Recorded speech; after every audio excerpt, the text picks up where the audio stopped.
Good day.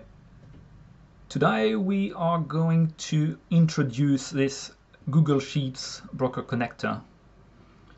As the icon depicts, or as you can guess probably from the title and the picture, the goal of this software is to automatically download your trading logs from Tastytrade directly into Google Sheets. Why are we even considering this? Think about this sentence and think about yourself punching numbers whenever you have a trade that you've opened or closed. You imagine you've got a transaction that has expired, a GTC order that has filled. Are you enjoying punching numbers in a spreadsheet all day long? Or would you rather focus on your strategies, look and understanding where the pitfalls are, if you are consistently doing it, if you are sizing too small, too large, etc. Actually, this sentence I've never heard. No one likes it, everyone hates it. Everyone is willing to have a simpler way of logging their trades. And this is exactly what I'm offering. With a press of a button, you don't need to enter anything anymore. You just download directly into your spreadsheet all the data coming from Tastytrade. And the way I'm doing it is by leveraging Tastytrade Open API. So Tastytrade has an API or an application programming interface that allows you to interact from a third-party software with their database, or in your case, your account database. So from the spreadsheet, from Google Sheets, you can connect once and use their secured authentication method to connect your spreadsheet to your account database. Once you have done that, then in Google Sheets, you will have access to new menus that I've built in the software.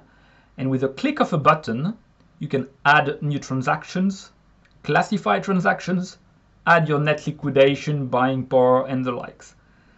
So all of a sudden, it opens a world of opportunities where you don't have to log everything by hand anymore.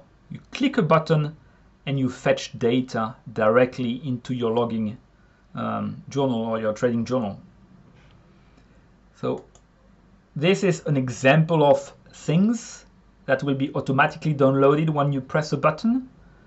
You know, on any given date, you can track your net lick, any deposit that you have done on your account, what your option buying power, used buying power, BP usage, and you can keep track of your portfolio growth. None of this data has been entered manually by me. This is just me clicking a button and fetching data once a day, pretty much. Similarly, at the bottom here, you'll see a list of transactions, the tickers, the symbol, you know, whether I sold the put or bought it to close it or sold it to open it, etc. Everything is being tracked from the quantity to the price to the commission to the fees and net total, and all the data is being linked together to provide you with an accurate P&L, portfolio growth, etc. And again, none of this data is entered manually. This is fetched automatically from the click of a button. Once you have done that and achieve such a thing or laid out the data this way, it becomes a no-brainer to create your own front end. And I provide you with a couple of examples as well. But here, for instance, creating a graph of your portfolio, over time against the SPY, creating pivot tables where you can clearly see for each month the performance of each strategy and for the relevant tickers. Building this takes a couple of seconds. It's really what's really important is the data is automatically fetched and stored in a way similar to how databases are done. So what I'll do is In other subsequent videos, I'll show you every single features of this, from automatically fetching data to building front ends, and I'll show you some of the front ends I propose as well. If you want to know more, please hook up to me or connect to my website, and I will be able to help you out there. Thank you for watching.